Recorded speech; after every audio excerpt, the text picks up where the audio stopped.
So let's continue. Now, there comes a state when you accept your failure and you feel that you're not capable of doing anything. There comes a state when there is a feeling, that situation is called learned helplessness. That is when people believe that the events and outcomes in their lives are uncontrollable, mostly uncontrollable. It's beyond their control. They're not able to determine what they're going to do. And so the consequences are very, very grave. That is, from the motivational point of view, they feel unmotivated and they feel reluctant to work. They don't want to work at all because they feel that they're going to meet failure in any way. Now, from the cognitive point of view, they just miss the opportunities to practice and improve their skills because they feel that they expect to fail. They feel, what's the point?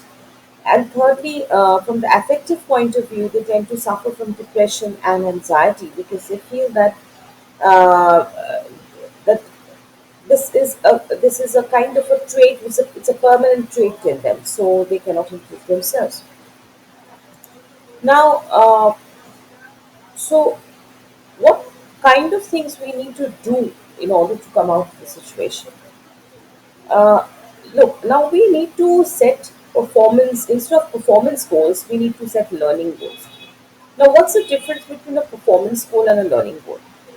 Performance goal is when you are more concerned about how you're going to fare, what are your results going to be like, what other people are going to say about your results, and there's a lot of ego involvement in it. That is the I factor. That my image, my performance, my reputation, my records.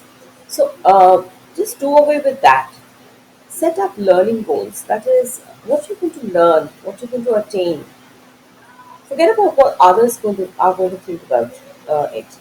So get involved in the task and perform the task for the sake of loving the task, not for the sake of some ulterior purpose or meeting some kind of an external kind of a purpose. So, for example, don't study because you want to get a trophy.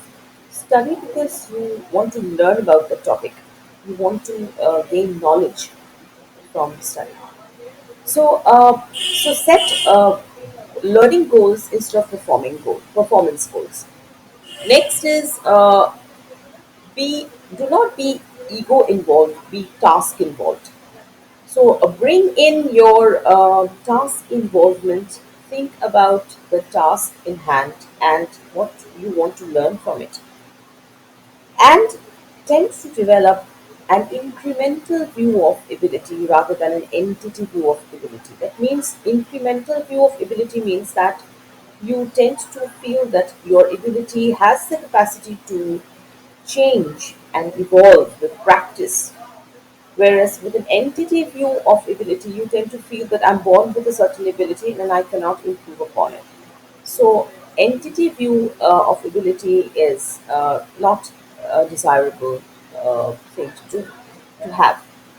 Now, what teachers can do in this case is that teachers must not focus too much on students' performance, their grades, their competition, and achievement factor. They must not say, no, you have to attain a first rank or you have to get certain percentage. It's the school's reputation, it's your reputation. These things tend to baffle the student, and they tend to set performance goals instead of learning goals. So it's better the teacher concentrates more on making the student love the task and uh, not to not to focus on competition unnecessarily, and to focus on what the student himself has been able to achieve.